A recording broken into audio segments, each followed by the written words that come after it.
Olá, amigos do YouTube, estamos começando com mais uma edição do Bom Dia Mercado. Sejam todos muito bem-vindos a esse canal. Meu nome é Theo Borges. Vou fazer junto com vocês o meu planejamento de trabalho para esse primeiro dia do mês de março, uma terça-feira, onde teremos predominantemente copas pela Europa e também aqui no solo brasileiro, tá bom? Vou começar então falando um pouco sobre essa segunda-feira, fazer um resumo como de costume, né? Tenho conseguido gravar à noite para conseguir comentar do dia anterior. Nem sempre eu consigo por conta dos horários.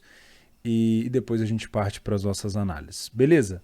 Bom, para começar, tivemos aqui um jogo entre a Atalanta, que foi 4-0 para cima da Sampdoria, e ali temos um Braga e Santa Clara.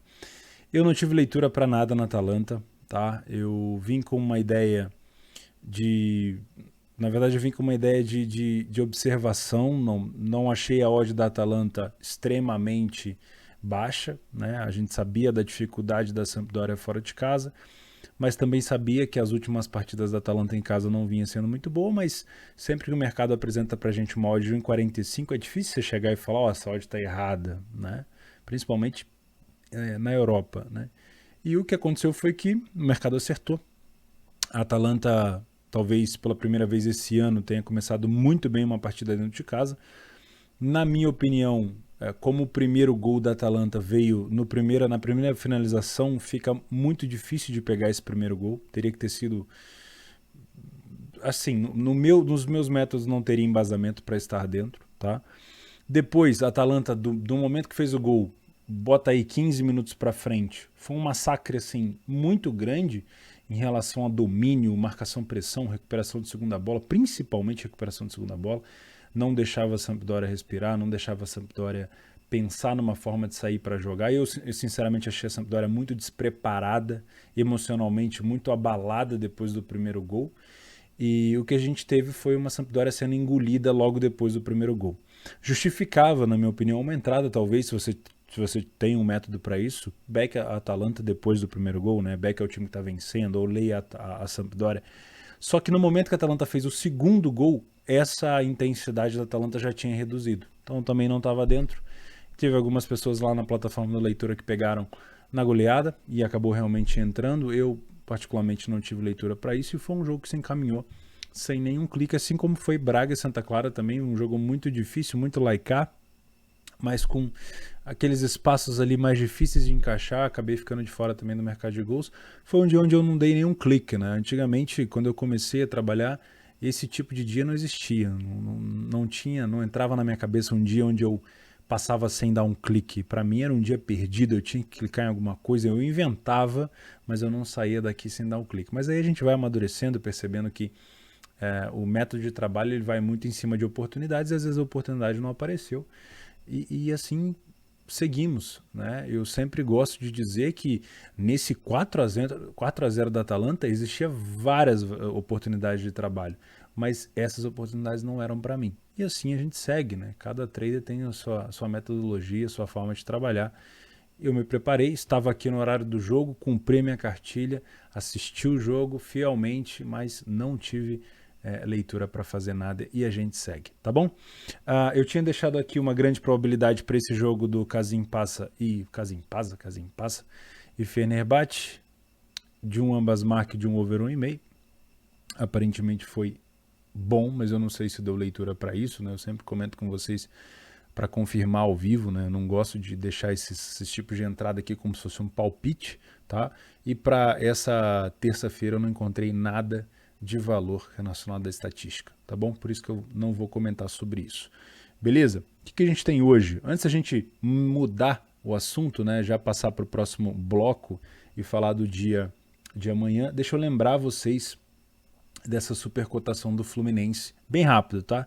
O Betfair está oferecendo uma supercotação para o Fluminense se classificar contra o Milionários na pré-Libertadores de 12. Eu acho muito boa, porque o Fluminense já venceu o primeiro jogo fora, o Fábio pegou pênalti, o Fluminense jogou boa parte do jogo com um homem a mais, é verdade, mas conseguiu construir um resultado muito bom e vai ter todo o apoio da torcida agora no jogo da volta e é bem provável que o Fluminense se classifique e essa supercotação de 12, na minha opinião, tem muito valor, então se você não tem conta na Betfair, pode ser uma boa você começar ali com possivelmente um lucro já de R$120, tá bom? Mas é óbvio, a gente sempre precisa lembrar que futebol não tem certeza absoluta em nada, né? Mas é uma odd realmente muito boa, tá bom? Vamos lá, temos hoje pré-Libertadores, Fluminense joga com o Milionários, temos Copa do Brasil, alguns times relevantes aqui, o Grêmio, o Goiás, o Paraná, a Chape e só, né? Sim, tão relevante, acho que só, tá?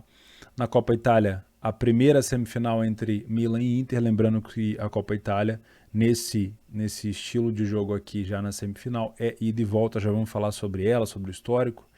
Temos a Copa da França, o Nice pega o Versalhes, sinceramente tenho pouquíssima informação sobre o time do Versalhes. Na FA Cup temos o City, temos o Crystal Palace e o Tottenham jogando. Na terceira liga da Alemanha, o Kaiserslautern, que é o segundo colocado da competição atualmente, vai jogar contra o 1860 Munique, o grande rival do Bayern de Munique, que hoje joga na terceira divisão. E na Premier League, um jogo isolado entre Burnley e Leicester. Tá? Tem algumas outras copas por aqui, mas eu vou acabar focando só nessas de cima mesmo, tá bom? Vou começar pelo jogo talvez mais importante do dia, na minha opinião, que é Milan e Inter, pela rivalidade, pelo histórico recente, pela briga também que eles estão tendo no campeonato italiano. É um jogo que a gente tem um histórico muito recente, porque o último jogo foi 2-1 para o Milan, no campeonato italiano, onde o Milan, naquele momento, se eu não me engano, chegou a assumir a liderança da competição. A Inter, que parecia que ia vencer o campeonato com o pé nas costas, agora já tem uma concorrência forte, né? A Juventus está chegando, o Napoli voltou a crescer depois do retorno de lesão do Vítor Osimhen, e vai ficando difícil, né? Para a Inter vai ser um campeonato bem difícil. A gente, por um lado, olha e pensa, pô, ninguém quer ganhar o italiano, mas realmente são equipes ali de cima muito parelhas, tá? A gente tem de informação que o Zlatan Ibrahimovic não deve jogar essa primeira partida por conta de lesão, se eu não estou enganado, tá? Lembrando, isso é jogo de ida e volta, a gente tem que analisar em cima desse peso. Um jogo de mata-mata com um jogo só é uma coisa, jogo de mata-mata com ida e volta é diferente. Lógico, é o mesmo estádio, né? O Giuseppe Meazza e o San Siro é a mesma coisa, mas mesmo assim são dois jogos, então você tem mais tempo para resolver, tá bom?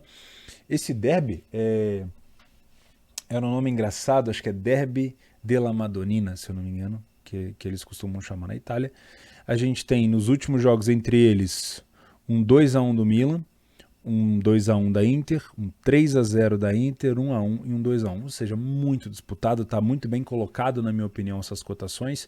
Acho que a ausência do Ibra faz com que essa odd da Inter esteja um pouquinho mais baixa, né? Talvez o poderio ofensivo da Inter me agrada um pouco mais, tá? Eu sei que o Milan divide muito bem os seus gols, Rafael Leão, o Giroud, o Ibrahimovic, né, o meu xará, o Theo Hernandes, ou seja, é um time que é muito coletivo nos gols, mas eu olho para o ataque da Inter, com o Lautaro Martinez, com o Dzeko, com o Perisic ali pela esquerda, com o lateral, que eu sempre esqueço o nome, da Holanda, também é muito bom, o Nicolo Barella pelo meio, enfim, eu gosto demais do time da Inter, quando eles estão com a marcação encaixada, então é muito bom.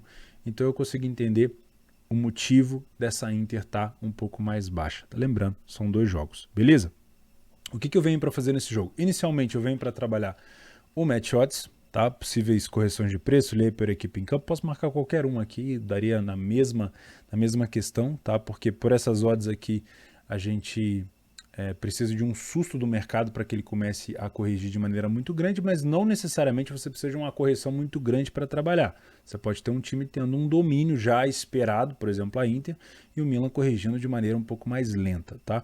Mas vamos fazer uma análise um pouco mais aprofundada do que a gente tem aqui, usando estatísticas da própria Série A, tá? Óbvio.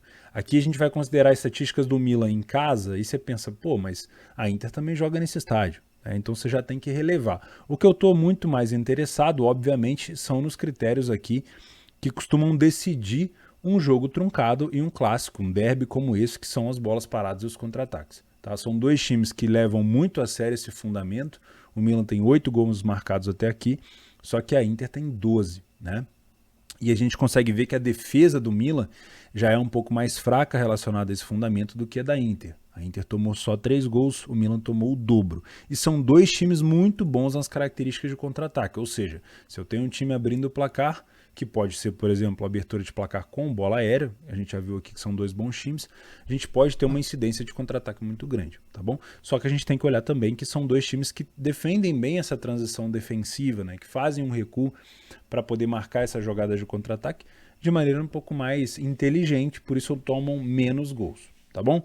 Bom, sobre momentos do gol, que eu comecei a adicionar isso agora no PDF, já atualizei, eu estou gravando segunda-feira, hoje de manhã eu atualizei para todas as ligas já esse momento do gol. A gente tem uma incidência muito grande aqui do Milan saindo na frente, tá?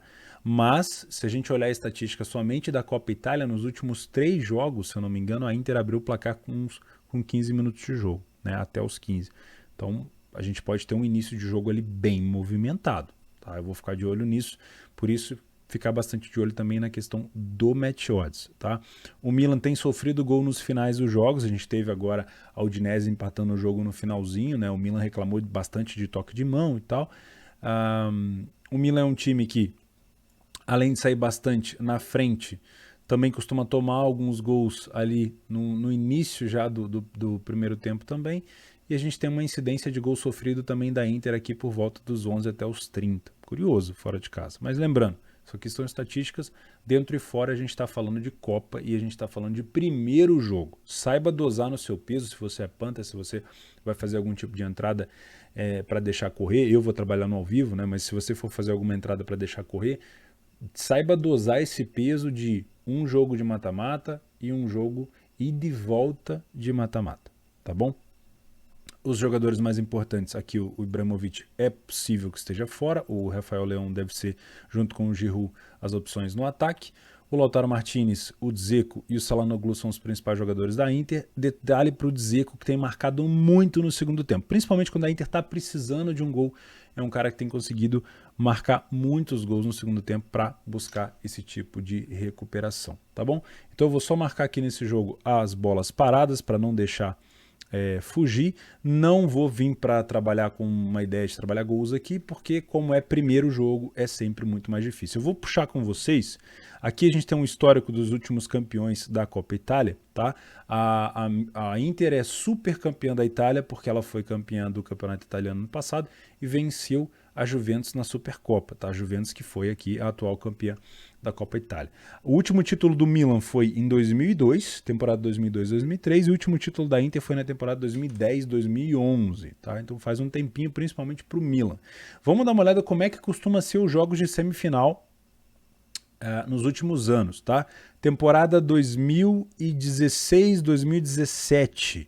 A gente teve aqui, ó, Lazio e Roma, Juventus e Nápoles. O primeiro jogo foi 2-0 aqui para Lazio e o primeiro jogo da Juve foi 3-1, tá? Então aqui a gente já teve um primeiro jogo bem movimentado. Aí o segundo jogo nem se fala, né? Na temporada 2017-2018 já muda bastante o cenário. O Milan jogou com a Lazio, ficou 0-0 no primeiro jogo, a Atalanta jogou com a Juventus, ficou 1-0. E aí seguiu mais ou menos isso no segundo jogo também. Uma temporada com poucos gols, tá? Já na temporada 2018-2019, a gente teve um jogo do Lazio com o Milan 0-0, tá? E um jogo bem movimentado entre Fiorentina e Atalanta. Foi aquela temporada onde a Atalanta perdeu na final, de novo, né? Coitado da Atalanta. Para a Lazio, vinha muito bem naquela temporada.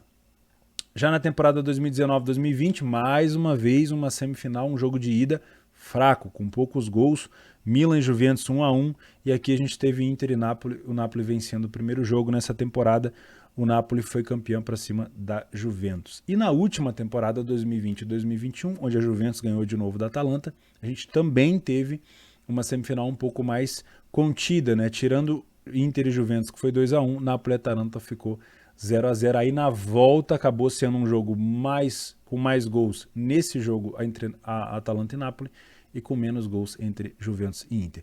Não quer dizer muito, mas dá para entender que nos últimos anos tivemos mais jogos contidos no jogo de ida do que jogos abertos, tá? Então, só para tirar a ideia do porquê que eu não venho com essa expectativa de gol. Isso não quer dizer que na hora do jogo eu não possa trabalhar, tá bom? Então é isso. Bom, nós temos mais um jogo aqui que não tá aqui, ó, DFB Pokal. Esse é um jogo muito importante, eu quero falar sobre ele agora. União Berlim e São Paulo, tá? Por quê? União Berlim é um time que subiu agora recentemente para a primeira divisão da Alemanha, o São Paulo já esteve ali algumas vezes. E o União Berlim é um time que tem uma história muito bonita, mas o São Paulo também. São dois times com uma história muito bacana. Aconselho vocês que têm essa curiosidade no futebol alemão a pesquisar sobre as histórias do União Berlim e do São Paulo. E é engraçado ver esses dois times disputando a Pokal, porque esse ano a Pokal só tem time assim, como é que eu vou dizer, alternativo, né? Nós temos o Hannover, que há muito tempo não sobe para a primeira divisão, está passando por um momento difícil, mas é um grande time. Temos o Leipzig, que nunca foi campeão de algo importante, né? O Leipzig só ganhou divisões inferiores, né? Temos o time do Freiburg, que também é um time que não tem assim uma história tão grande de título, é um time que participou muito de Bundesliga 2. União Berlim, que subiu agora para a Bundesliga 1, né? Nunca tinha subido. Também não tem nenhum título, assim, na minha opinião, se eu não estou enganado, de muita importância. O São Paulo, propriamente dito, também que está sempre subindo e descendo, não tem um título assim tão relevante. Então, essa temporada me parece ser uma temporada muito boa para esses times alcançarem coisas novas. O União Berlim, até alguns momentos atrás, estava na quarta colocação da Bundesliga, com vaga quase na Liga dos Campeões. A minha voz ainda está muito ruim por conta da gripe. Fiz o teste de Covid hoje, deu negativo, graças a Deus, mas eu tô com uma dificuldade de falar um pouquinho, tá? Então desculpem aí. Então o que eu venho para esse jogo? Primeiro, com todo respeito ao time do União Berlim, eu sei que é um time defensivamente muito, mas muito mais organizado do que o São Paulo. Eu não posso olhar para essa odd do São Paulo e achar normal, porque o São Paulo ele eliminou o Dortmund. Não foi qualquer time que o São Paulo eliminou, entendeu? E o São Paulo hoje ele é o líder da Bundesliga 2, junto com o Bremen. Então, por mais que o União Berlim esteja na Bundesliga 1 e nesse momento ele não está vivendo uma boa fase, até venceu mais no último jogo, me parece uma odd muito puxada. E é jogo único, tá? Na DFB Pokal não tem jogo ida e volta. Então eu achei essa odd do União Berlim um pouco baixa, tá? Entendo talvez o fator casa, entendo o fator divisão, e principalmente acredito que o mercado está precificando aqui a defesa do União Berlim, que é melhor do que a do São Paulo. Mas o São Paulo é um time muito bom, tá bom? Então eu venho para esse jogo com todo respeito para trabalhar gols, tá? Assim como eu venho trabalhando na Bundes 2, acho que esse jogo, principalmente por ser mata-mata de um jogo só, é um jogo muito bom para o mercado de gols. Se você quer trabalhar match odds, talvez seja interessante você dar uma olhada numa correção de preço aqui do União, porque é um time realmente que está com uma odd um pouco baixa demais, tá? Mas vamos dar uma aprofundada aqui no União Berlim e no time do São Paulo, aqui usando obviamente estatísticas da Bundes 1 e de Bundes 2, tá? Olha só, a gente tem um cenário aqui do São Paulo tomando bastante gol de bola aérea e o União Berlim, essa temporada nem tanto, mas sempre foi um time com muita incidência dessa característica de bola parada, tá bom? Pode ser interessante. Vou até marcar aqui que o São Paulo ele defende mal as bolas paradas, tá? O que mais que nós temos? O União Berlim não vem com um ataque muito bom, o São Paulo fora de casa, eu tô puxando estatística do São Paulo fora de casa, e ele, apesar de ser um dos líderes da competição, ele não vem muito bem fora de casa. Ele faz a maioria dos seus pontos, apesar de vir de uma vitória contra o Ingolstadt fora de casa, ele faz a maioria dos seus pontos em casa. Então, estatisticamente, a gente vai olhar para o São Paulo e falar realmente é um time ruim, mas não é, tá? É um time bom e é um time chato. Eu acho que a gente pode vir com uma ideia de trabalhar gols aqui, sim, tá? O Burgstaller, que é o grande artilheiro do São Paulo, tem que estar em campo, esse é indispensável, tá? O União Berlim já começou a dividir bastante as suas artilharias, né? O Taiô aqui fez um gol, se não me engano, no último jogo contra o Mais, mas não é mais aquele cara que está fazendo só gols, né? Aqui a gente tem ainda essa estatística, mas começou a dividir bastante, principalmente com a saída do Max Cruz do União Berlim indo para o Wolfsburg. A gente começou a ter um time talvez um pouco mais coletivo. Até o Genki Haraguchi, que veio do Hannover, ele é um cara que está participando mais nas ações ofensivas, chegou a marcar um gol contra o Mais também. Beleza? Então eu venho para o mercado de gols aqui e gosto demais dessa fase final da DFB Pokal. Além de ser uma, que eu falo muito isso, né? Além de ser uma competição que tem um troféu maravilhoso, um dos mais bonitos, tá tendo uma edição muito especial, que é esse confronto de times mais alternativos, que talvez não estejam passando pelos seus melhores momentos e deixando sonhar, né? Deixando o pessoal, obviamente, sonhar, tá? Em Manchester City e Petersburg, deve ser assim que fala, né? Petersburg. A minha única dúvida aqui é o time titular do City ou não, né? A gente está numa fase de oitavas de final da FA Cup, é a maior competição de copas, né? De mata-mata mais importante da Inglaterra. O Liverpool acabou de levar a Copa da Liga, mas a FA Cup é a nossa Copa do Brasil aqui, né? Que tem diversos clubes, acho que 9 divisões da Alemanha. Eu imagino que por ser uma fase de oitavas de final, o City vai usar, se for usar um time alternativo, esse time alternativo vai ser bom, né? Então, assim, não tem muita coisa para buscar aqui, né? Para os meus métodos, 1 e 10 fica muito puxado, tá? Eu vou passar pelo... Assim, por entender que o City ganha esse jogo, né, se quiser, com o pé nas costas, tá? Crystal Palace e Stoke City, aqui a gente já tem um time da Championship, se eu não estou enganado, contra um time da Premier League. Vou ser muito sincero com vocês que eu não acompanho nenhum dos dois de perto, então seria leviano da minha parte fazer algum tipo de análise. Tenho aqui no PDF de apoio um pouco de informação sobre isso, mas eu não tenho tanta certeza. E Middlesbrough e Tottenham. O Middlesbrough tirou o United, se eu não estou enganado, dessa competição, e vai pegar o Tottenham. Tottenham a 1,70. Olha, se o Tottenham tiver empenhado com o Harry Kane, o Son, o Lucas... pode ser um jogo bem interessante para se buscar um back Tottenham. Qual que é o grande problema? O Tottenham joga de maneira quase que recorrente, de forma reativa. Então, para você buscar back num time reativo, você tem que aceitar o adversário o atacando, né? Ou então você tem que considerar que o Tottenham vai ter que propor o jogo, e nem sempre acontece isso, tá? Se a gente pegar o jogo contra o Leeds, por exemplo, o Tottenham marcou o primeiro gol e foi usando dos contra-ataques para punir a equipe do Leeds, fazendo 4-0, se eu não me engano, tá? Então, para os meus métodos, para o estilo de jogo do Tottenham, do Antônio Conte, não costuma encaixar muito bem, mas é um jogo que a gente pode olhar, né? Talvez aqui para um layer per equipe ou para o mercado de gols, pode ser que a gente encontre alguma oportunidade aqui, tá? Premier League, Burnley e Leicester, que é um time mais de meio de tabela, que é a atual temporada do Leicester hoje. Deixa eu ver se eu tenho algum tipo de informação mais qualificada desse jogo. O Burnley não é um bom mandante, tem um péssimo ataque, é um time que joga muito pautado nas bolas aéreas, mesmo assim não tem bons números nesse fundamento. Só que o Leicester é um time que toma bastante gol por aqui, né? Então se eu tenho o Burnley jogando demais pelos cantos, tentando encontrar bola parada, tentando encontrar escanteio, pode ser essa uma situação para se ficar de olho, tá? Hoje a gente tem o Burnley na 18ª colocação, muito próximo ali já das últimas posições, mas ainda, se eu não me engano, ainda está dentro da zona de rebaixamento. E a gente tem o Leicester em 13º, tá? O Burnley dentro de casa continua sendo o 18º, o Leicester fora de casa é muito fraco, a gente tem esses dados aqui que fica melhor, ó. O Leicester talvez seja um time muito interessante para um ambas, né? Pode ser que sim, mas é um time que vence muito pouco, sai pouco na frente, não. Qualquer coisa que eu vier fazer aqui, fora, além de ser fora completamente dos meus times que eu costumo trabalhar, vai muito fora do conhecimento que eu tenho das duas equipes e seria leviano demais da minha parte, num dia com tantos jogos, seria besteira da minha parte, tá? Kaiserslautern e 1860 Munique. Nos jogos do Kaiserslautern, geralmente eu procuro buscar gols tardios, alguma coisa para limite, porque o Kaiserslautern não é um time que marca tantos gols, a gente tem uma média aqui de um time que marca 1,5 gol mais ou menos e sofre bem pouquinho, então acho que vale a pena ficar de olho, até porque a gente não tem a classificação aqui da terceira liga da Alemanha, mas o time do Kaiserslautern está pseudo, né, pressionado, vamos dizer assim.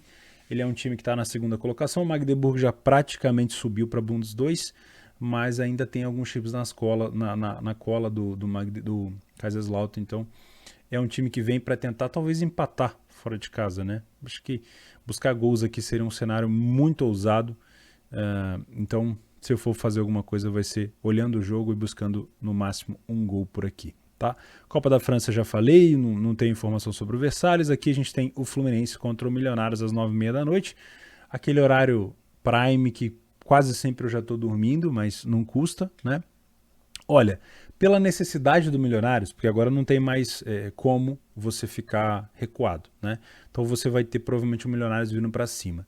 Pela necessidade do Milionários e pelos espaços que esse time deve dar para o Fluminense, eu acho interessante ficar de olho no mercado de gols aqui, tá? Com todo respeito ao Milionários, mas a gente pode vir com um pequeno preconceito de como é que defendeu o Milionários no primeiro jogo, porque eles estavam com um jogador a menos. Mas, mesmo com 11 contra 11, você vai ter um Milionários tendo que se expor demais. E aí é bem provável que se o Milionários fizer um gol, o Fluminense vai para cima e fica aquela trocação. Uma coisa que a gente tem que levar em consideração, que é muito importante, são as bolas aéreas do Fluminense. É um time que tem feito muito gol assim no Campeonato Carioca e vai explorar isso na Libertadores, tá? Time muito bom nesse fundamento e usa muito isso quando tá precisando. Se o Fluminense estiver ali numa situação de desvantagem, ele vai usar demais essas bolas aéreas. Você que trabalha escanteio, pode olhar que o Fluminense vai tentar buscar muito esse tipo de situação, tá bom? Os outros jogos eu não tenho tanta informação, então eu prefiro ficar de fora, tá bom? Acredito que seja isso. Meu principal jogo do dia, óbvio, vai ser na Copa Itália, na DFB Pokal. E, óbvio, vou ficando de olho também nos restantes, tá? Lembrando, caso eu tenha te ajudado de alguma forma nesse vídeo, eu sempre gosto de pedir no final, porque a gente tem que oferecer algo em troca antes de pedir alguma coisa. Se você quiser se inscrever nesse canal e ativar as notificações do vídeo e me seguir no canal do Telegram para acompanhar o meu dia a dia de trabalho, vai ser um prazer. Então não esquece de deixar o like e se inscrever nesse canal e ativar as notificações. Um excelente mês de março para todo mundo, tá? Muito juízo, muita gestão para a gente estar vivo até o final. Né? Não tente sair correndo na frente de todo mundo, devagarzinho. E se você ainda está de ressaca no carnaval, vá aproveitar a sua família, vá aproveitar a folia, com um juízo, obviamente, usando máscara. E depois você faz alguma coisa. Não precisa ficar nessa fissura de clicar também no celular. Larga o celular um pouco e vá aproveitar a família. Valeu, pessoal. Um grande abraço.